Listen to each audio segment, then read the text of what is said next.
చదువు. ఆయన దాసులు ఆయనను సేవించుచు ఆయన ముఖ దర్శనము చేయుచు ఆయన నామము వారి నొసల యందుండును. రాత్రి ఇకనెన్నడు. చాలు ఏమంట మాట ఏమన్నాడు? ఆయన దాసులు ఆయన ముఖ దర్శనము చేయుదురు, ఆయన నామము వారి నొసల యందు ఉండును. ఇప్పుడు నొసల యందు అనేది ఏంటో మీరే చెప్పాలి. నొసల యందు అంటే ఏ ప్లేస్? నొసల యందు అనేది ఏ ప్లేస్? నొసళ్ళు ఏయి నోటి నొసలు అది. నొసల యందు అంటే వాటి మధ్య ప్లేస్. పరిశుద్ధ గ్రంథములు దేవుడు ఎంత తేటగా రచించాడు ఈ వాక్యాన్ని. మరి ఒక్కళ్ళు కూడా ఓపించేట్లు నేను చాలా డిబేట్స్ చూస్తూ ఉంటున్నాను. ఒక్కళ్ళు కూడా ఓపించేయాలి. ఇదిగో ఇక్కడ ఇట్లా లేఖనం రాయబడి ఉన్నది. ఆయన దాసులు ఎవరైతే ఆయనను సేవిస్తారో, ఎవరైతే ఆయనను ప్రేమిస్తారో, ఎవరైతే ఆయనకు లోబడతారో, ఎవరైతే ఆయన వెంబడిస్తారో వాళ్ళు నొసళ్ళ యందు ఏముందంట? యేసు అనే 2 అక్షరాల నామం ఉన్నది. యేసు అంటే రక్షకుడు, రక్షించేవాడు. యేసు అనే 2 అక్షరాల నామము నొసళ్ళ యందు ఉన్నది అంటున్నాడు కదా. నొసళ్ళ యందు, నొసలు పై భాగం అనట్లేదు, కింద భాగం ముక్కు అనట్లేదు. నొసళ్ళ యందు కరెక్ట్ ప్లేస్ చూపిస్తున్నాడు. ఈ కరెక్ట్ ప్లేస్ యేసు నామం కోసం జాగా పెడితే అపవాది కూడా ఆ ప్లేస్ని ఆక్రమించి సాక్ష్యం జరపడతాడు కదా. అర్థమవుతుంది తల్లు? ఎందుకు అంటే ఒకవేళ నా మాటలు మీకు గాయాలుగా ఉండొచ్చు, కానీ ఆ గాయాలు మీకు మేలు చేసే గాయం అయితేనే దేవుడు పర్మిషన్ ఇస్తున్నాడు. ఓకే, అయితే దేవుని నామం మన అసలు దేవుని నామం ఉందంట. ఏ దేవుని నామం ఉంది? యేసు అనే నామం ఉన్నది. యేసు అంటే రక్షకుడు. ఇలా మనం అందరం దారిని వెళ్తుంటే మరి ఇలాగ నొసలేందు బొట్టు ఉంచుకుని మన సమస్యలు ఏమైనా కావచ్చు. కొన్ని పరిస్థితులను బట్టి కూడా మనం చేసుకోవచ్చు. మన ఇంట్లో వాళ్ళు ఒప్పుకొని పరిస్థితులను బట్టి కూడా కొనసాగవచ్చు, అది తప్పేం కాదు. కానీ సాక్ష్యం అనేది ఉంటుందా? దాన్ని బట్టి మనం ఏం చేయాలి? నొసలు యందు యేసు నామం తీసి విగ్రహం అనే నామానికి విగ్రహ సూచనగా ఎర్రని తిలకంలో ఏదో దానికి ఇక్కడ ఏదో ఒకటి ఫిల్ చేయాలి. ఫిల్ చేస్తే అది చిన్న చుక్కగానైనా సరే వేసినామని కలిగి ఉండలేదు అని చెప్పని మా జీవితాల్లో కంటికి కనబడకుండా రోజుకి ఆత్మను దిగజారిపోయి దేవునికి దూరం అయిపోయి పూర్తిగా ఇంకా సాతాను చేతిలోకి వెళ్ళిపోయే ప్రమాదం ఉంది. స్లో పాయిజన్గా యేసు నామాన్ని మనము కలిగి ఉంటే మీరు నిజంగా దేవుని బిడ్డలని ఒక గొప్ప సాక్ష్యం వస్తుంది. కనుక ప్రార్థన చేసుకోండి. నేను జయంతిపేటలో ఒక ఇంట్లో ఇలాగ ప్రేర్ చేస్తాను. ప్రేర్ జరుగుతూ వాక్యం చెప్తూ ఉన్నాను. వాక్యం చెప్తూ ఉంటే ఏదో మరి పొన్నూరు దగ్గర అవతల ఏదో పల్లెటూరు అంట. ఆ ఊరు నుంచి ఆమె చాలా ప్రార్థనలు కూర్చుంది. అమ్మాయి చక్కగా చాలా చక్కగా ఉంది. ఒక చిన్న బొట్టు పెట్టుకొని వచ్చి కూర్చుంది. అప్పుడు నాకెందుకో వాక్యం ఇది చెప్పడానికి పరిశుద్ధాత్మ దాన్ని ప్రేరేపిస్తున్నప్పుడు వాక్యాన్ని చెప్తూ ఈ వాక్యాన్ని చూపించాను. అమ్మాయి కలవరపడి పెట్టేటట్టు గడగడ ఉనికిపోయింది అన్నమాట. అమ్మ నా ఎసైనాను నా నొసలు ఏం లేకుండా నేను ఇది ఇలా పెట్టుకోవటం వల్ల ఇలాగ నా దేవుడు నేను చూపించలేకపోతున్నాను అనుకుని వెంటనే ఆ భయంతో ఏం చేసింది, తనకి ఎప్పటి నుంచో జాబ్ రాకుండా ఉందని ప్రార్థన చేసుకోవడానికి వచ్చినాను. ఆ నొసలు మీద ఉన్నది నేను వాక్యం చెబుతూ ఉండగానే మీరు చూసి ఏమని అనుకుంటారో మనం కూడా లేకుండా వెంటనే తీసేసి పడేసేసింది వెంటనే నేను అది గమనించి ఆ పాప అన్నాను, నాన్న నేను ఏదో చెప్పానని చెప్పి నీకు ఎందుకు వచ్చింది తీసేయాలని? తీసేసి బయటికి వెళ్ళి మళ్ళీ పెట్టుకుంటావా? అట్లయితే తీయద్దు. ఎన్ని పరీక్షలు వచ్చినా, ఎన్ని ఆటంకాలు అభ్యంతరాలు వచ్చినా సరికి ఎప్పుడు తీయను అని నువ్వు నిజంగా దేవుణ్ణి ప్రేమించి నువ్వు దేవుని కుమార్తెగా ముద్రించబడాలని ఆశ నీకుంటే మాత్రమే నువ్వు తీసివేయాలి అని అంటే ఎప్పటికీ పెట్టుకోనండి. నా ప్రభుకి నేను నా సాక్షిగా నేను నిలబడతాను. నేను తెలియక పెట్టుకున్నాను. కొంతమంది ప్రోత్సాహాన్ని బట్టి, ఫ్రెండ్స్ ప్రోత్సాహాన్ని బట్టి, మా పక్కన వాళ్ళు వీళ్ళకి ప్రోత్సాహాన్ని బట్టి అని చెప్పారు. కొంతమంది ఉద్యోగంలో అవి లేకపోతే వీళ్ళు తక్కువ చూస్తారంట. అందుకోసం పాపం చిన్న పనులు చేసుకునే వాళ్ళకు అనుకూలంగా ఉండేదానికోసం ఏదేదో చేస్తూ ఉంటారు. అయితే మన దేవుని కోసం మనం ఖర్చు పడగలిగితే, మన దేవుని కోసం మనం సమర్పించేసుకోగలిగితే దేవుడు మన కొరకు సిద్ధపరిచిన మేలు ఎంతో గొప్పది. అయితే తర్వాత నేను ఆ గృహాన్ని మళ్ళీ దర్శించినప్పుడు నేను ఆ సహోదరి గురించి అడిగాను, ఎలా ఉంది ఆ సహోదరి అని చెప్పని. సుభాష్ నేను ఒక సహోదరి ఇంట్లో ప్రేమ జరుగుతుంది. ఆ సహోదరి ఇంటికి వచ్చి నా పాప నేను అడిగాను, ఏ పాప ఎలాగుందా, ఏమైంది, నీ పరిస్థితి ఎలా ఉందా అని చెప్పానంటే, అంటే ఆ రోజు నేను ఇంటికి వెళ్ళాను. నాకు ఒక నెల అయిపోయే సమయం కల్లా ఒక నెల రోజులకే నాకు జాబ్ వచ్చిందంటే నేను చాలా హ్యాపీగా ఉన్నాను. నేను నా దేవునికి లోబడిన దాన్ని బట్టి నా దేవుడు నన్ను ఎంత ఆశ్రయించాడు అని నా బిడ్డ సాక్ష్యం ఇచ్చింది. అప్పటి నుంచి ఎప్పుడు కూడా తను అది ఒక సౌందర్యం అనుకోవచ్చు, లేకుంటే ఎవరి కోసం ఏదో చేయొచ్చు, కానీ నా దేవుని నామాన్ని నేను లోకానికి చూపించాలి అని తన అంతరంగా డిజైన్ చూసిన దేవుడు నన్ను ఆశీర్వదించాడు. తర్వాత మంచిగా పెళ్ళైపోయింది. చాలా విలువకరమైన జీవితం జీవిస్తాను. కనుక వాక్యానికి విధేయత అయితే ఇట్లా ఆశ్రదం, వాక్యానికి విధేయత లేకుండా హృదయాన్ని కఠినం చేసుకొని కుంటు సాగు కదా. ఎక్కడి నుంచి వచ్చింది ఏంది అదాం ఎందుకయ్యా అంటే, నేను కాదు నువ్వు వచ్చావు నాకు ఆమె ఏం దావమంటే నాదేదు అదిగో పాము వచ్చింది ఇది అలా చేసింది అని ఏంటి సర్పం అన్నట్టే నేను ఛాలెంజ్ చేస్తున్నాను కదా, నాశనం చేస్తాను చెప్తా, అదే చేశా, నేనేం చేశా అని ఇలాగున అక్కడ నుంచి సాకులు పెట్టుకుంటాం. మన అంతరంగంలో నిజమైన వాంఛ దేవుని సాక్షులు ఉండాలి అనుకున్నప్పుడు దేవునికి వ్యతిరేకమైన చిన్న పనైనా సరే పరిశుద్ధాత్మ మనలోనికి వచ్చి మనల్ని హెచ్చరిక చేస్తూ ఉంటే మనం పరిశుద్ధంగా ఉండిపోతాం, మనం దిద్దుబాటు చేసుకుంటాం కదా. మరి నేను చెప్తూ ఉండగానే ఆ సహోదరి మరి తను తీసేసుకుని దేవుని చూస్తే ఇంకెప్పుడైనా పెట్టుకుంటా తల్లి, పెట్టుకుంటావా, పెట్టుకున్న పని ఇప్పుడే పెట్టేసుకో, మంచిది. అయితే ఇది ముఖ్యం కాదు, హృదయం ముఖ్యం, కానీ సాక్ష్యం కోసం కూడా ఇది కూడా ముఖ్యం. ఎందుకంటే రాసించాడు కాబట్టి. ఆయన దాసులు ఎవరైతే దేవుని ప్రేమిస్తారో, ఎవరైతే దేవునికి లోబడతారో వారందరూ ఆయన దాసులు. ఆ దాసులు ఈ దాసులు ఆలకించినాడయ్యా సెలవు అని అంటాడు దావీదు అంత ఉన్నతమైన చక్రవర్తి కేడర్లో ఉన్నవాడు నీ దాసులు ఆలకిస్తున్నాడు సెలవి అని అంటాడు. అంటే ఆలోకించే దేవుడు ఆయన బిడ్డలుగా ఉన్నవారిని దాసులుగా చెప్తున్నాడు. ఆ దాసులు ఆయన ఏర్పాట్లు ఉన్నారు, ఆయన ప్రేమించే వారికంట నొసలు అయిందా ఆయన పేరు పెడితే ఆ పేరు కాదు ఇది పేరు అని చెప్పని, విగ్రహం పేరు అని చెప్పని ఒక చిన్న చొక్క ద్వారా ఒక సింబల్ ద్వారా మన సాక్ష్యాన్ని దొంగిలిస్తానికి సిద్ధపడుతున్నాడు అపవాది. మన ఆత్మ జీవితాన్ని బలహీన పెడతానికి చూస్తున్నాడు అపవాది. ఏదో విధంగా మనం ఆఫ్ అండ్ ఆఫ్ భక్తి చేస్తే చాలు అనుకుని అనుకూల భక్తిలోకి తీసుకెళ్లాలని చూస్తున్నాడు.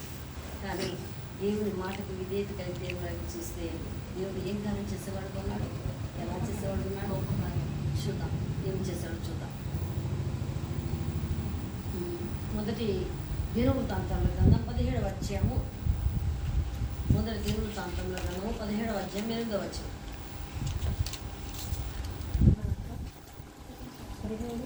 17:8 వచనం.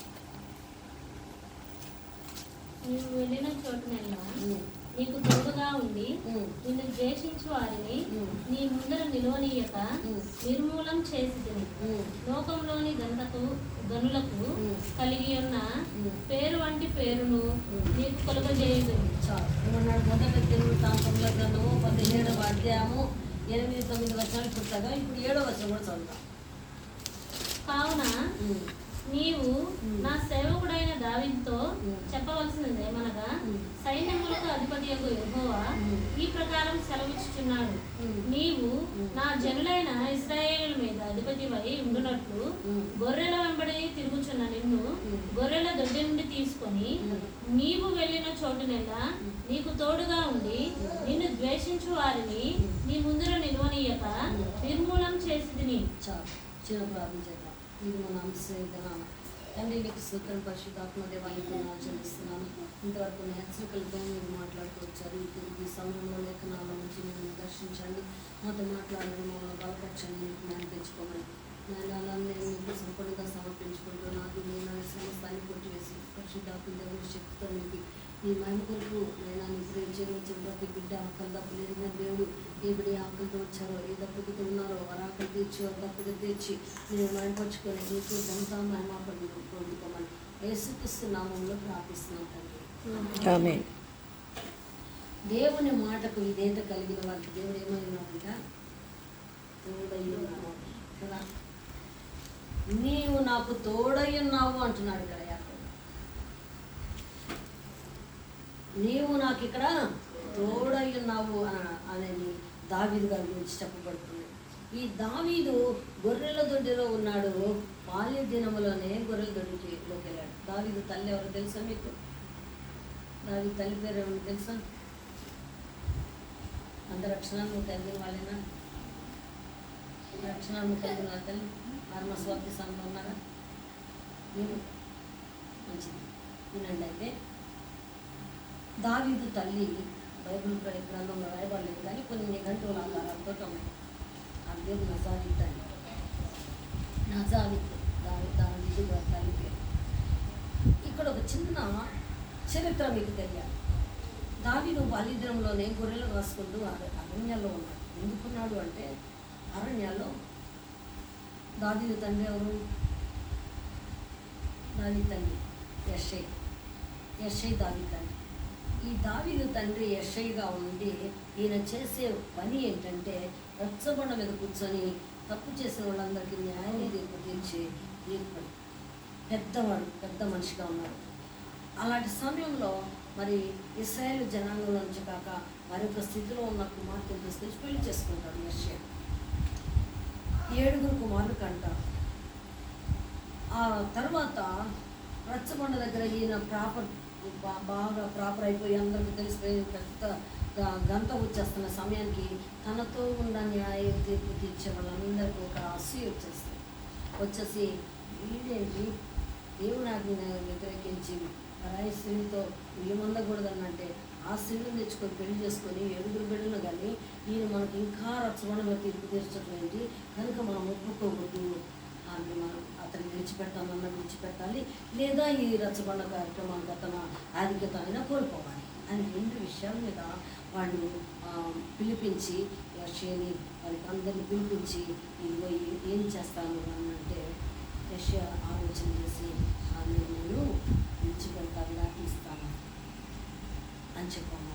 రచ్చబండ మాత్రం నేను న్యాయవాదిగా తీర్పు చేయాల్సిందే అని అనుకున్నాను. అలా వెళ్తున్న సమయంలో ఏం జరిగిందనంటే, అక్కడ ఆమెనైతే విడాకులైతే ఇచ్చేస్తాడు. ఇప్పుడు ఆమె యెషైకి భార్య కాదు. అయితే ఆమెని ఎప్పుడు పంపిస్తాడు? అందు మధ్యగా నా ఇంట్లో పని మనిషిగా పెట్టుకున్నాడు. పని మనిషికి పెట్టుకున్నాడు. కానీ భార్య భర్తలో అనుబంధం ఎవరు విడదలేదు కదా, ఇది సృష్టి రాసి అలాగున వాళ్ళు లోకం దృష్టికి పని మనిషి యజమాని, కానీ దేవుడు వాళ్ళ సహజీవనం చేస్తూ భార్య భర్తలుగానే ఉంటూ ఉన్నారు. ఆ టైంలో మరి ఈ దావీదు పుట్టాడు.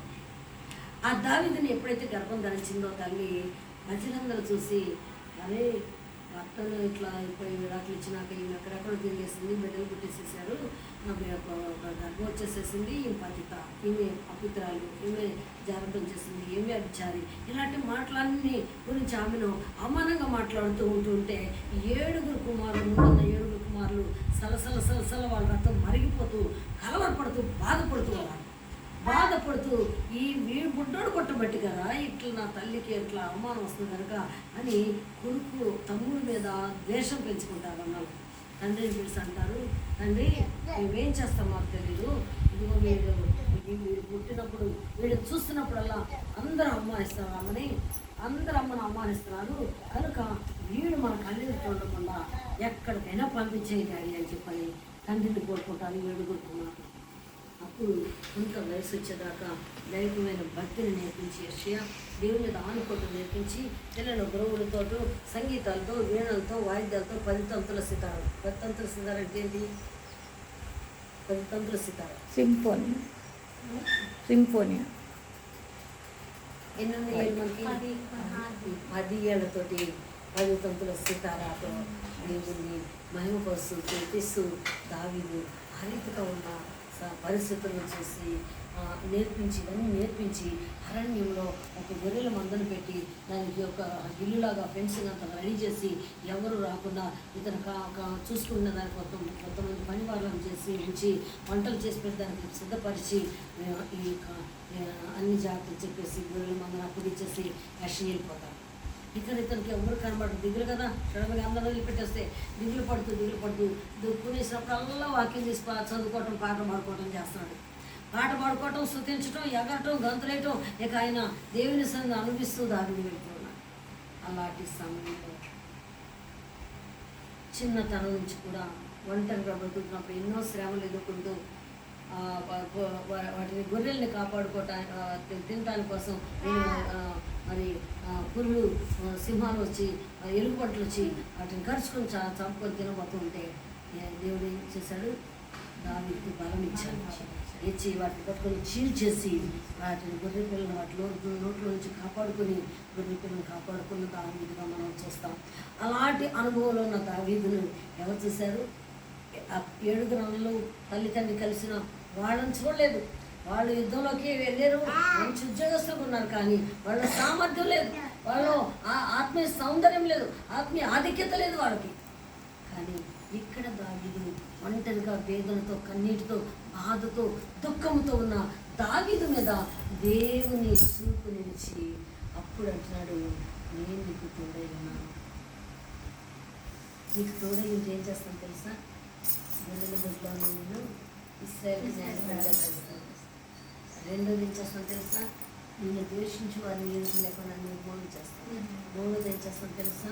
గనులు కలిగిన పేరు కలిగి చేస్తాను. ఎవరు గనులు? ఎవరు ద్వేషించేవారు? నేను ఇశ్రాయేలుకి ఇప్పుడు రాజు అవుతాడు.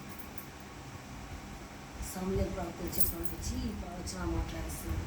దావీదు తైలపు కొమ్ముతో తీసి తైలం పోసి అభిషేకించి దావీదని, యెషయా కుమారుని అభిషేకించరా అని చెప్పి అభిషేకించి దావీదని సమూయేలు వెళ్ళిపోతే అక్కడ నుంచి దేవుని ఆత్మ కార్యము దావీదు పట్ల నెరవేర్చబడుతూ వస్తుంది. మన జీవితాల్లో కూడా ఏదో ఒక విషయంలో దేవుడు మనల్ని పట్టుకుంటాడు. ఏదో ఒక శ్రమలో ఉన్నప్పుడు, ఏదో ఒక వేదంతో, ఒక కన్నీటి బాకాల్లో ఈ అనుభవం ఉన్నప్పుడు దేవుడు మన దగ్గరకు వచ్చి మనల్ని ధైర్యపరిచి, బలపరిచి మనల్ని అలా పట్టుకునేవాడు. అంత గొప్ప దేవుడు దావీదుకు తోడుగా ఉండి ఆ ప్రవచనం నెరవేర్చాడు. యుద్ధం జరుగుతుంది. దావీదు అన్నలకు ఆహారం ఇచ్చాడు, మన తండ్రి పంపించాడు. ఆ అన్నలు చూశాడు, అందరూ ముఖాలు విచారంగా ఉన్నాయి. రాజును చూశాడు, రాజు కూడా భయపడిపోతున్నాడు. 40 దినాలు అక్కడ యుద్ధం వాతావరణం. గొల్యాతు, ఫిలిష్తీయుల మధ్యలో ఉన్న గొల్యాతు ఆజర్బాబు నుండి కేకలు పెడుతున్నాడు. అలాంటి గొల్యాతు కేకలు విని రాజు భయపడిపోయి వెనక్కి తిరిగి వెళ్ళిపోతున్నాడు. సౌలు రాజు, సౌలు కూడా మరి సమూయేలు అభిషేకించాడు. ఈ దావీదు కూడా సమూయేలే అభిషేకించాడు. కానీ తేడా ఎక్కడ కనబడుతుంది? సౌలును దేవుడు అభిషేకించిన సౌలు ఏం చేశాడు? మరి ప్రవక్త వచ్చి బలి అర్పణ చేసే దానికోసం ముందు నిలబడకుండా త్వరపడిపోయి అనేకులు దూసుకొని వచ్చేస్తున్నాను భయంతో. ఈ సమూయేలు ఇంకా రాలేదు, ఇంకా బలి అర్పణ ఎప్పుడు మొదలు పెట్టాలి, ఆడైతే వచ్చి పడిపోతున్నాను భయాందోళనతో దేవుని మాట తిక్కరించి పక్కన పెట్టేసి తన సొంత ప్రయత్నం చేసి బలి అర్పణ చేసి తనకి పెట్టుంటే దేవుడు సమూయేలు అప్పుడు వచ్చాడు. ఏంటి, ఏం చేసావు నువ్వు? మనం చేయకూడదని ఒక ప్రవక్త చేయాలి అక్కడ బలి అర్పణ కదా. నువ్వు ఏం చేసావు? అయ్యా నువ్వు రావటం ఆలస్యం అయ్యేసరికి మేము అమాయకులు తీసుకొని వస్తుంటే నేను చేయాల్సింది చేశానయ్యా, అందుకే తొందరపడ్డాను, నువ్వు చేయకూడదు, తప్పు చేశాను, కాబట్టి నీ చేతిలో నుంచి రాజ్యాన్ని తీసి మరొకరికి ఇస్తానని చెప్పని దేవుడు మాట్లాడుతున్నాడు. ఇంకొకరు తెలుస్తాడు, ఈ దావీదుకి వచ్చేస్తాను. దావీదులోకి వచ్చిన అభిషేకాన్ని బట్టి తండ్రి మాటకి వ్యక్తి యుద్ధ రంగంలోకి వెళ్తే అందరూ ఒక చిన్నపోతూ, దుఃఖంతో, భయంతో, ఆందోళనతో, విచారంతో సైలెంట్గా ఉంది యుద్ధ వాతావరణం అంతా కూడా. ఒక గొల్యాతు కేకలు వినబడుతున్నాయి. దావీదు నిలబడి జీవన దేవుని కలిగి ఉంటే సింహాన్ని చీల్చేస్తే, ఇటువంటి చీల్చేస్తే వీళ్ళు నిలబడిపోతున్నారు. వాడి ఆల్రెడీ గురించాను ఆజ్ఞామవాడు మనకేంటి అంటే 9 తింటాడు అంతవాడు ఇది మనకేంటి, నేను కలిగి జీవన అని ధైర్యం కలిగి విశ్వాసంతో ముందుకొచ్చి ఆ గుండె అతను మతం చేస్తాడు. ఆ తర్వాత నేను తుర్కిగా చెప్తున్నాను, దీని వివరంలోకి వెళ్ళిపోతే ఒక్క సైకిల్ రోజు సైకిల్ అయితే దావీదు గొల్యాతుని పరిగెత్తుకుని వెళ్ళి అడిసలతోటి కొట్టి చేసేస్తాడు. ఆ గొడ్డు కత్తి తీసుకొని కోసేస్తాడు, తీసుకొని సౌందర్యం తీసుకుంటాడు. అప్పుడు ఏమన్నా ప్రజలందరూ పాట పాడారు. సౌలుకి 1000 కొలది స్థితులు, దావీదుకి 10,000 కొలది స్థితులు అని పాట పాడారు.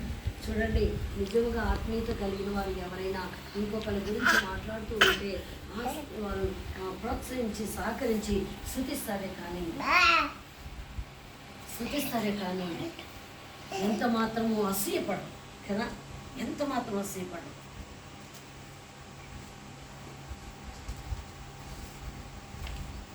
అయితే ఇక్కడ సౌలుకి ఏమొచ్చేసింది? అసూయ వచ్చింది, ద్వేషం వచ్చింది. ఏం బొడతడు ఎట్టొక్కటి చేతులు చేశాడు అనుకో, అంత మాత్రాన్ని నేను రాజుకు కావాల్సినది అంత నాకు కాకుండా ఇంకంటే 10,000 అంత నాకు వేస్తున్నాడు. అది అసూయ ద్వేషం కదా. మనుషులకి ఇప్పుడు కూడా ఇలాంటి దురాత్మ అసూయతో ఎన్నో జీవితాలు పాడైపోతూ, కుటుంబాలు పాడైపోతూ, సంఘాలు పాడైపోతూ, ఆత్మీయతలు పాడైపోతూ ఎన్నో నష్టకరమైన కనుక విశ్వాసం చెప్పడం మనము ఏ ఒక్కరిని చూసి అసూయపడకూడదు. మనకంటే ఎంతో ఉన్నతమైన కేటలో ఉన్న వాళ్ళని చూసి ఒకరికంటే ఒకరిని ఎన్నగాయించుకోమన్నా దేవుడి మాటకు లోబడితే మనకు కూడా దేవుడు ఆశీర్వదిస్తాడు. కానీ ఉన్న ఆశీర్వాదాన్ని పోగొట్టుకునేలాగా ఎదుటి వారి గురించి అసూయపడితే ఉన్నది కూడా కోల్పోతా. సౌలుకి అలాగే జరిగింది. ఆయన పదవి పోయింది, రాజుకు దావీదుకు వచ్చేసేసింది. ఆ జయించాడు. జయించినకి ఏమి ఇస్తా అంట రాజు అని అడిగాడు. అక్కడ వాళ్ళని వాళ్ళ కూతురు పెళ్లి చేస్తాడంట, రాజుగా పట్టాభిషేకం చేస్తాడంట. అవునా, అవన్నీ అవ్వలే కానీ నేను మాత్రం జీవగల దేవుణ్ణి కలిగి ముందుకెళ్తున్నాను అని చెప్పి వెళ్ళి వయసుతో రాయిసుకొట్టి గుళ్ళని జయించిన వాడు. ఎందుకు?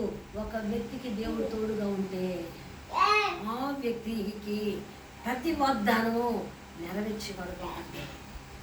అలాగున ఇశ్రాయేలుకి ఇప్పుడు ఆయన న్యాయపతుడు అయ్యాడా లేదా? గొర్రెల దొడ్డిలో ఉన్న నిన్ను ఇశ్రాయేల్కి న్యాయపతిగా చేస్తాను, రాజుగా చేస్తాను, వాగ్దానం నెరవేరిందా లేదా? ఈ నెరవేరడానికి ఆ గొలియాతును హతం చేసిన దానికి 13 సంవత్సరాలు జ్ఞాపకం. ఈ 13 సంవత్సరాల్లో ఏం చేస్తూ వచ్చాడంటే మరి సౌలు దావీదుని 20 సార్లు చంపడానికి ప్రయత్నం చేశాడు. 20 సార్లు చంపడానికి ప్రయత్నం చేశాడు. 13 సంవత్సరాల పోరాటం జరిగింది. ఈ 13 సంవత్సరాలు కూడా ఏం గొలియాతును చంపినాడు, సౌలును చంపలేడా? అని అభిషేకించబడిన వాడిని కనుక నేను ముట్టకూడదని 105వ కీర్తన 14వ వచనం చెప్పినట్లుగా నేను అభిషేకించిన వాడిని ముట్టకూడదు, నా ప్రవక్తకు కీడు చేయకూడదన్న మాటకు లోబడి ఎంత శిక్షణ అయినా భరిస్తూ ముందుకు వెళ్ళాడు దావీదు. కానీ సౌలుని ఏమీ చేయటానికి ఇష్టపడలేక తను భద్రపరచుకోవడానికి ఇక దాచుకుంటూ ఎక్కడో చోట దాక్కుంటూ, గుహల్లో దాక్కుంటూ, అహిమేలకి ఇంటికి వెళ్తూ, ఎక్కడ అహిమేలకి ఇంట్లో దాక్కుంటూ అనేక ప్రాంతాల్లో తను దాక్కుంటూ వెళ్ళి చివరికి సారిపోయి లాస్ట్కి ఎక్కడికి వెళ్ళి దాక్కున్నాడంటే ఏ ఫిలిస్తీన్లను చంపాడో ఆ ఫిలిస్తీన్ల సర్దారుల దగ్గరికి వెళ్ళి దాక్కున్నాడు. ఆ ఫిలిస్తీన్ల దగ్గరికి గాతు దగ్గరికి వెళ్ళి గాతుకు వెళ్ళి ఆ గాతులో సిక్లగులో నివసించు గాతు రాజుకి దగ్గరైపోయి ఇశ్రాయేల్ మీదకి మీరు యుద్ధానికి వెళ్తున్నారు కదా, నేను కూడా వస్తా అంటున్నాడు. వాళ్ళకి నమ్మకం లేదు. మీరు ఇలాగ అంటున్నాడు, దావీదు దశని 30 మంది సర్దార్లు ఆటంక పెడుతున్నాడు ఆ గాతు రాజుని. ఏ గాతురాజు ఎందుకు నువ్వు ఇలాగా చేస్తున్నావు? మరి ఆయన ఆయన గొలియాతును హతం చేసి అమాలేకులకి ఫిలిస్తీన్లకి ఏం చేశాడో నీకు తెలుసు కదా. ఇప్పుడు ఈయన ఇశ్రాయేల్ పక్షం ఉండి ఇప్పుడు ఏదో తలంబడుతున్నాడు ఇట్టు వచ్చాడు. కానీ తర్వాత ఈయన మనం అక్కడికి వెళ్ళి యుద్ధానికి వెళ్తే మనసు మండుకొని మన పక్షంగా యుద్ధం చేసి మనకు ఆ విజయం తెస్తాడు అని ఇలాంటి ఆలోచనలు కలిగి 30 మంది సర్దార్లు యుద్ధానికి ఒప్పుకోలేదు. దావీదు నువ్వు నన్ను నమ్మంటే ఆయన అంటాడు, నువ్వు దేవత వంటి నీ మాటను నేను నమ్ముతానంటాడు కదా. నమ్ముతా కానీ మా సర్దార్లు ఒప్పుకోవట్లేదు అని దాచబడ్డాడు. అలాంటి లాస్ట్ స్టెప్లో జయించబోతున్నప్పుడు తట్టుకోలేక సిక్లకుకు వెళ్ళిపోయినా కూడా దేవుడు కనికరించి దావీదుకు మరలా అవకాశం ఇచ్చి మరలా యెరూషలేము తీసుకొచ్చిన వాడుగా ఉన్నాడు. యెరూషలేములో అతను రాజవాది ప్రవచనం నెరవేరాలి. మన జీవితాల్లో దేవుడు ఏ వాగ్దానాలు ఇచ్చాడు, ఏ ప్రవచనం ఇచ్చాడు, అవన్నీ మన జీవితంలో నెరవేరాలంటే యేసుక్రీస్తు ప్రభువు సొంత రక్షకుడని అంగీకరించాలి. రోమపత్రిక 10:9-10 ఏం చెప్తుంది అని అంటే, రోమపత్రిక 10:9-10 ఏం చెప్తుందంటే అక్కడ అంటాడు, యేసుక్రీస్తు ప్రభు అని నీ నోటితో ఒప్పుకొని మృతులలో నుంచి ఆయన 3వ దినాన లేపబడ్డాడని హృదయమందు విశ్వాసం ఉంచితే నువ్వు రక్షించబడతావు. హృదయమందు విశ్వాసం ఉంచితే రక్షించబడతావు. విశ్వసించిన దాన్ని బట్టి ఆయన నా కొరకు మరణించి తిరిగి లేచిన దేవుడని నీ హృదయంలో విశ్వసించిన దాన్ని బట్టి నీవు నీతిమంతుడు అవుతున్నావు. యేసు ప్రభు నాతో ఒప్పుకున్న దాన్ని బట్టి నీకు రక్షణ కలుగుతుంది, నరకాగ్నిలో తప్పించబడుతున్నావు అని చెప్పని ఆ మాటకు ఎప్పుడైతే విధేయత కలిగిన ప్రతి ఒక్కరిని దావీదు ఆశీర్వించినట్లుగా దేవుడు నన్ను మనల్ని కూడా ఆశీర్విస్తాడు. దావీదు దేవుడే ఈరోజు మన దేవుడు. దావీదుకు తోడుగా ఉన్నాడు, ఆ స్థితులన్నిటి నుంచి విడిపించాడు. ఈరోజు నీకు నాకు మనకు తోడుకున్నాడు. ఈరోజు ఏ సమస్యలు ఉన్నా, ఏ కష్ట నష్టంలో ఉన్నా, ఏ ఇబ్బందులు ఉన్నా, ఏ వ్యాకులలో ఉన్నా అన్నిటి నుంచి కూడా ఆయన మనం తప్పించగలడు. ప్రభా కనుక ఏదో ఈ స్థితి నుంచి నువ్వు నన్ను తప్పిస్తావు, ఈ మార్గం నుంచి నాకు విడుదలిస్తావు, ఈ శత్రువుల చేతుల నుంచి తప్పిస్తావు, ఈ దుష్టుల చేతుల నుంచి తప్పిస్తావు. ఇర్మియా గ్రంథం 15వ అధ్యాయము 20-21 వచనాల్లో చెప్పు మొత్తం మార్చుకుంటాం. ఇర్మియా గ్రంథం 15వ అధ్యాయం 20-21 వచనాలు.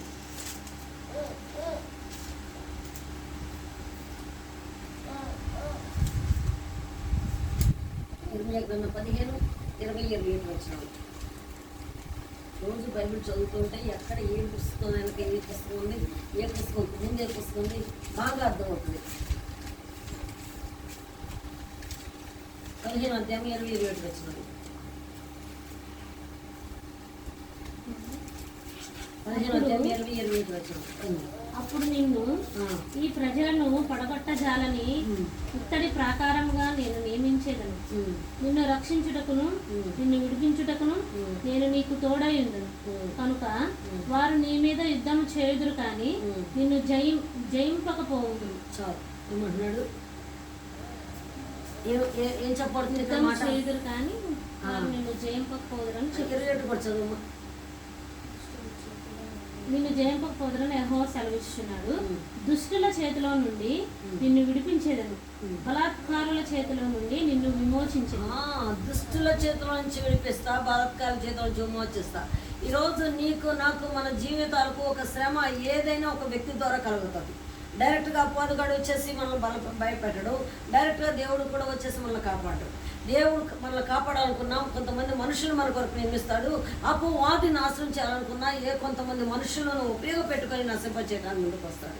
కాబట్టి మానవులైన మనము వాక్యానికి విధేయత కలిగి దేవుని వైపు మనం చూస్తూ ఉంటే, ఏ మనిషికి దేవుడు తోడుగా ఉంటే ఆ మనిషిని గురించి దేవుడు చెప్తున్న మాట ఏంటంటే, వారిని నీవు పడగొట్టజాలని ఇత్తడి ప్రాకారంగా, నిన్ను వాళ్ళు పడగొట్టజాలని ఇత్తడి ప్రాకారంగా నిన్ను చేస్తాను. అంతేకాదు దుష్టుల చేతుల నుంచి విడిపిస్తా, బలాత్కారుల చేతుల నుంచి విమోచిస్తా. ఏ శుభకార్యమని ఎదుకు రాకుండా ఆలస్యం చేస్తున్న ఆ దుష్టత్వం ఏమైతే ఉన్నదో ఆ స్థితి నుంచి నీకు విడిపిస్తాను. దుష్టుల చేతుల నుంచి విడిపిస్తా, బలాత్కారం చేస్తున్న వారి చేతుల నుంచి నిన్ను తప్పిస్తాను, విమోచిస్తానంటున్నాడు. ఏ సమస్య నీ జీవితంలో, అది కుటుంబంలో, మరి ఇక్కడ దావీదుకైతేనేమో శత్రువు ఎవరుగా ఉన్నారు? సౌలు రాజు ఉన్నాడు, అభిషేకించబడిన వాడే శత్రువు. ఇప్పుడు చాలా సంఘాల్లో సేవకులే శత్రువులుగా ఉంటున్నారు విశ్వాసులకి. సేవకులే సాక్ష్యం కోల్పోయిన సేవకులు విశ్వాసులకి శత్రువులుగా ఉంటున్నారు. మరి సంఘంలోనే విశ్వాసులే సేవకులకు శత్రువులుగా మారిపోతున్నారు. అలాంటి స్థితిలో నీ కుటుంబంలో ఉన్న నీ బిడ్డలు, నీకు భర్త, నీ కుటుంబము, రిలేషన్స్ ఎవరి ద్వారా నీకు గాయాలవుతున్నాయో వారిని గురించి శత్రువుగా యోచన చేస్తున్న అనుభవం కూడా మనకు కనబడుతుంది. ఈ శత్రువు చేతులను చూపిస్తాం. వాళ్ళు శత్రువులు కాదు, కానీ వాళ్ళలో పనిచేసే దుష్టుని ఆలోచనల చొప్పున వాళ్ళు శత్రువులుగా హాని చేసే తల పెట్టుకునే ఆలోచన విధానంలో ఉన్న ప్రతి ఒక్కరూ మనకు జర్నీలు ఎవరెవరు ఎక్కడెక్కడ టచ్ అయినా వాళ్ళందరూ అట్లాంటి శత్రువు చేతుల నుంచి నేను విడిపిస్తా, బలాత్కారం చేతుల నుంచి విమోచిస్తానని అంటున్నాడు. రెండవదిగా వాగ్దానం చేసిన మాట ఏంటి? దేవుడు అతనికి తోడుగా ఉన్నాడు కాబట్టి అతను ఆ కార్యము పూనుకొనగా ఆ యుద్ధంలో జయం పొందుకున్నాడు. రెండవదిగా మనం చూసినట్లయితే ఆదికాండము 39వ అధ్యాయము, ఆదికాండం 39వ అధ్యాయం 2-3 వచనాలు.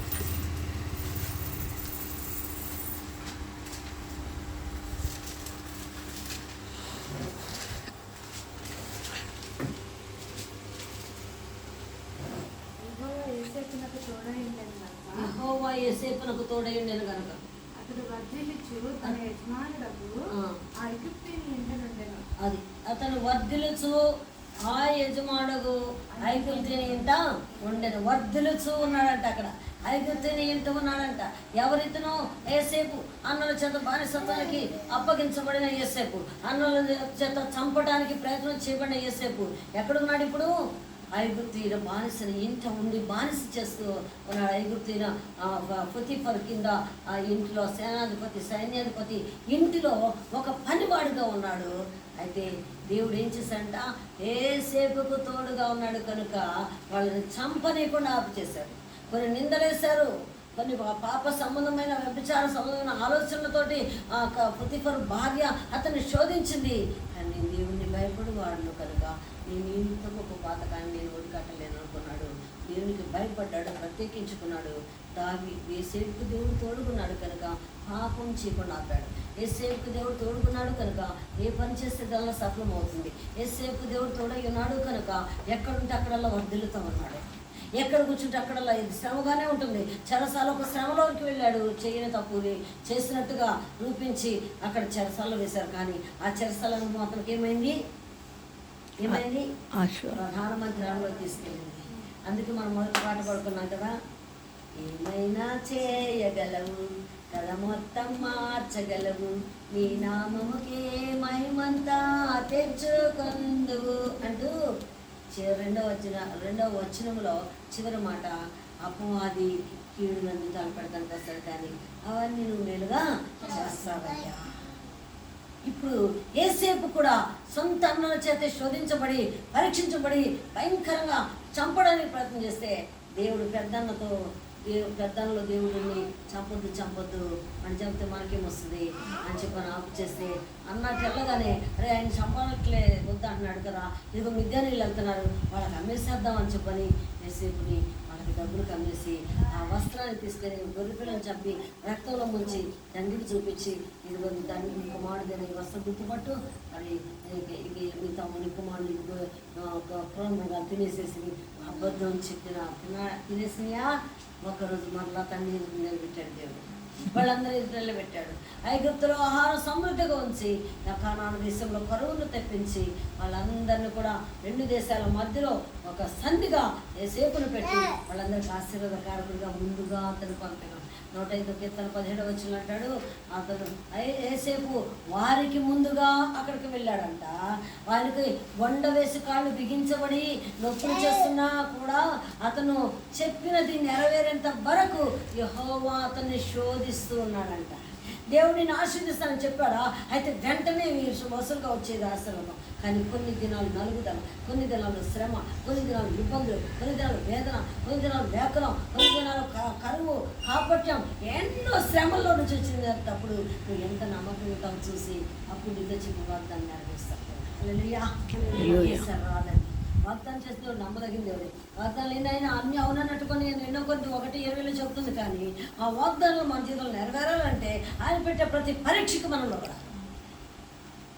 ఆ పరీక్షలో మనం దేవుని వైపు చూస్తూ దేవుని కొరకు మనం కనిపెట్టుకుంటే మనం ఒక దినానికి అనేక లేదు సాక్షులు కలిగి అలాగున యోసేపు దేవుడు తోడుకున్నాడు కనుక ఆ స్థితి నుంచి మరలా యోసేపుని ప్రధానమంత్రిగా దేవుడు నిలబెట్టి అప్పుడు అంటాడు యోసేపుని అయిపోయిందమ్మా ఈ టైము. కాబట్టి దేవుడు తోడుగా ఉన్నాడు. అదే యాకోబుతో కూడా చూసినప్పుడు 28 అధ్యాయం మనం చూస్తే ఆదికాండంలో అక్కడ కూడా యాకోబుతో అంటాడు, దేవుడు నీకు నాకు తోడుగా ఉన్నాడు కనుక నా అన్నాల నుంచి నన్ను కాపాడుతున్నాడు.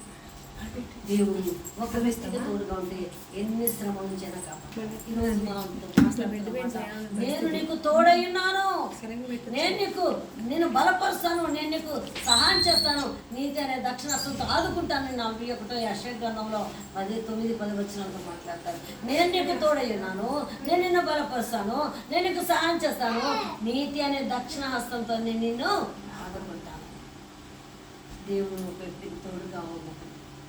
ఆశాకి తన కుటుంబానికి వాళ్ళ అన్నయ్యకు వివాహ నిమిత్తంగా ప్రార్థన చేసినప్పుడు ఆ బిడ్డకు దేవుడు తోడుకున్నాడు కనుక ఆ కార్యాన్ని తీసుకొచ్చాడు. కాబట్టి ఈరోజు మనం ఈ కొడుకుల మనం నిలబడ్డాం.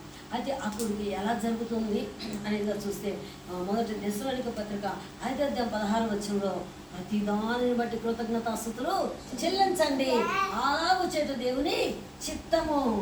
ఇప్పుడు దేవుని చిత్తంలో ఉన్నామా, వెలుపుతున్నామా మనం? దేవుని చిత్తం, దేవుడు చేసిన కార్యాన్ని బట్టి సహోదరి శాంతి సిస్టర్ గారు కానీ మీరు కానీ అందరూ కలుసుకొని ఎలాగో నా ప్రార్థన చేస్తూ వచ్చారో, ప్రార్థన చేయగా ఫలభరితమైన కార్యాలు జరిగించగా ఇప్పుడు కృతజ్ఞతాస్తుతులు చెల్లిస్తున్నాం. ఇది దేవుని చిత్తం. కృతజ్ఞతాస్తుతులు చెల్లించడం అనేది దేవుని చిత్తం. అయితే ఈ దేవుని చిత్తం చేసిన వాళ్ళు పరిస్థితి ఏంటి? దేవుని చిత్తం జరిగిస్తుంది సహోదరి. అయితే అలా దేవుని చిత్తం నీ జీవితంలో చేసిన నేను బట్టి నువ్వు కూడా దేవుని చిత్తాన్ని జరిగించడానికి ఒక కృతజ్ఞత కూడా పెట్టుకున్నావు. అయితే ఏం జరుగుతుంది?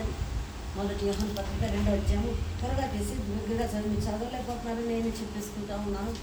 ఎక్కువ రిఫరెన్స్ మీకు ఇవ్వలేకపోతున్నాను. గబగబా తీసేస్తే ఎన్నో రిఫరెన్స్లు చూసుకుంటే మనం లేఖనానుసారం వెళ్తాం. మొదటి యోహాను పత్రిక 2వ అధ్యాయము 17వ వచనం. లోకమును దాని ఆశయు గతించున్నది, కానీ దేవుని చిత్తము జరిగించువాడు నిరంతరము నిలిచింటాడు. దేవుని చిత్తం జరిగించడం అంటే ఏంటి? ప్రతి దాన్ని బట్టి కృతజ్ఞతాస్తుతులు చెల్లించండి. ఇలాగ చేసిన దేవుని చిత్తం. ఆ దేవుని చిత్తం జరిగించేవాడు ఏం చేస్తాడంట? నిరంతరం ఈ యుగమందు రాబో యుగమందు యుగాలందు కూడా నిలిచి ఉంటాడు. ఇంత గొప్ప వాగ్దానం, ఇంత గొప్ప ధన్యత కదా. కనుక ఈ వాగ్దానాలు మనం స్వతంత్రించుకుంటే ఏం కలుగుతుందంట? ఆయనకు మహిమ కలుగుతుందంట. ఆయనకు మహిమ కలుగుతుంది. ఎలాగైనా ఏదో పత్రికలో మనం చూసినట్లయితే 20-21 వచనాల్లో ఈ యొక్క ఆయన వాగ్దానాన్ని మన జీవితంలో నెరవేర్చడానికి ఆయనకు మహిమ కలుగుతాని కోసం వాగ్దానం నెరవేరుతుంది. అది 2 Corinthians 21 వచనం కూడా అదే మాట నిలబడుతుంది. వాగ్దానం నెరవేర్చడం ఈరోజు మన జీవితాల్లో దేవుని ఉద్దేశం. దావీదును చంపడానికి ప్రయత్నం చేసిన సౌలు ద్వేషించి వారు నియంత్రలేక నేనే నిర్మూలన చేస్తాను. సౌలు అమాలేకులు వచ్చి యుద్ధం చేస్తుంటే ఓడిపోయాడు. తన పిల్లలు చనిపోయారు. ఇతను కూడా ప్రాణంతో ఉన్నాడు. ఏం చేయాలి? అమాలేకులకు తన ప్రాణం అప్పగించుకోలేక వీటిని కింద బల్లెలు నాటుకొని దాని మీద అమాంతంగా పడితే అదైతే బయటకు వచ్చేసింది, కానీ ప్రాణమైతే పోలేదు. కొట్టుకులాడుతూ ఉన్నాడు. అప్పుడు దారిని పెడుతున్న అమాలేకుడిని పిలిచి అంటున్నాడు, ఇదిగో నేను ఎటు చచ్చిపోయే పరిస్థితిలో ఉన్నా, కానీ త్వరగా నా ప్రాణం పోవట్లేదు, నేను తట్టుకోలేకపోతున్నా కనుక నేను నన్ను చంపేవాడి కార్యం అంటున్నాడు. అంటే అమాలేకుడు ఆ యొక్క సౌలు రాజుని దావీదుకు అడ్డం తొలగించాడు. నీతిమంతులను బాధ పెడటానికి ఎంతమంది ముందుకు వస్తే వాళ్ళందరి పట్ల చర్య తీసుకోగలిగిన ఎవరు? నీతిమంతులుగా నేను మారుంటే మనకు వ్యతిరేకంగా నీతికరమైన కార్యాలు ఎవరైనా చేద్దాం కోరుకుంటే వాళ్ళని తీర్చిదించవలసిందే మన పక్షంగా. ఎంత గొప్ప సేపుకు తోడుకున్నాడు, తర్వాత దావీదుకు తోడుకున్నాడు, యాకోబుకు తోడుకున్నాడు. కనుక యాకోబును పద్దనరాము మార్గంలో కూడా కాపాడి ఆకాశం నుంచి ఒక నిచ్చెన వేసి ఒక దర్శనం ఇచ్చి, ఇదిగో నేను ఇలా ఆకాశం నుంచి నేను చెప్పింది నెరవేరేంత వరకు నేను విడిచిపెట్టను, నేను నీకు తోడయ్యున్నాను. మళ్ళా నువ్వు వెళ్తావు, వెళ్ళి అక్కడ కొంత సమయం గడతావు, మళ్ళీ తిరిగి మళ్ళా నీ తండ్రి ఇంటికి వెళ్తావు. అప్పుడు స్థలాన్ని వేతేలుగా చేసి ఇక్కడ ఒక మందిరం కడతామని చెప్పాను. దాన్ని చూసి వెంటనే దేవుడు కార్యం జరిగించేలా చేశాడు. ఏ వ్యక్తికి దేవుడు తోడుగా ఉంటే దేవుడు ఆ వ్యక్తి జీవితంలో ఏ శైలి కోసం ప్రాణం పెట్టి మనం తెలియచ్చిన దేవుడు ఆయన తోడుకున్నాడు ఒక నమ్మకంతో కలిగితే, ఆయన నీ కొరకు సేవలు ప్రాణం పెట్టిన ఒక నమ్మకంలో కలిగితే, యేసు రక్తమే ప్రతి పాపానికి కలిగి బయటపడుతున్నాను. మొదటి 7 చెప్పిన ప్రకారంగా యేసు రక్తం క్రిందకు వస్తే ఆ రక్తంతో కడగబడిన ఆనందాన్ని కలిగితే మిగిలిన జీవితం నాలుగులో జీవిస్తానయ్యని చెప్పగలిగితే, ఇంతవరకు నమ్మకంగా నేను కోసం జీవించలేకపోయాను అప్పటి అవసరం ఉన్నా, ఇప్పటి నుంచి నమ్మకంగా జీవిస్తానని నిర్ణయం చేయగలిగితే ఆ అందరితో నీకు తోడుగా ఉంటాడు. నీ జీవితంలో కూడా అభివృద్ధి చేస్తాడు, ఆశ్చర్యకరంగా చేస్తాడు. కనుక అట్టి ధన్యకరమైన అనుభవంలో దేవుడు మనందరి ఎండ నిలిచి ఈ నూతన కార్యాలు జరిగించి ప్రతి ఒక్కరి విషయంలో వాగ్దానం నెరవేర్చి తండ్రి చిత్తం జరుగునట్లుగా ఆయన పరిశుద్ధాత్మ తండ్రి మనకందరికీ తోడైన సహాయం చేసి నడిపించుకున్నాను. చిన్న ప్రార్థన చేస్తాం, తర్వాత ముగ్గురు ప్రార్థన శిష్యుగారు మీరు నడిపిస్తాను జరిపిస్తాను. థ్యాంక్ యూ లార్డ్ తండ్రి. స్తోత్రమైన ఇంతకుండా వాక్యం ఫలం కలిగించి తండ్రి, ఈ ఒక్క బిడ్డ తప్పిపోకుండా ప్రతి బిడ్డకు రక్షణ ఇవ్వండి. ప్రతి బిడ్డ నీ పాదాల చెంత చేరి అంగీకరించి నీ మహిమ కొరకు జీవించడానికి ఒక సంపూర్ణ సమర్పణ కలిగిన బిడ్డలుగా ప్రతి బిడ్డను మీరు ఆయతపరచండి ప్రభావ. ఎదుగో ఈ దినం నా సహోదరు గృహంలో ఎదుగుగా చేయనా తండ్రి అన్నగారికి మీరు సెటిల్ చేసిన మ్యాచ్ని బట్టి స్థుతిస్తున్నాం తండ్రి. నాయన ఆ యొక్క మ్యాచ్ విషయంలో మరి ఎప్పుడు తండ్రి డేట్ ఫిక్స్ చేయటం నిశ్చితమో ప్రభా నీ చేతులకు అప్పగిస్తున్నాం. మీ మేము కార్యాలు మీరు జరిగించండి. అడ్డుగా ఆటంకకరమైన ప్రతి చీకటాలను మీరు మూడు చేస్తున్నారు.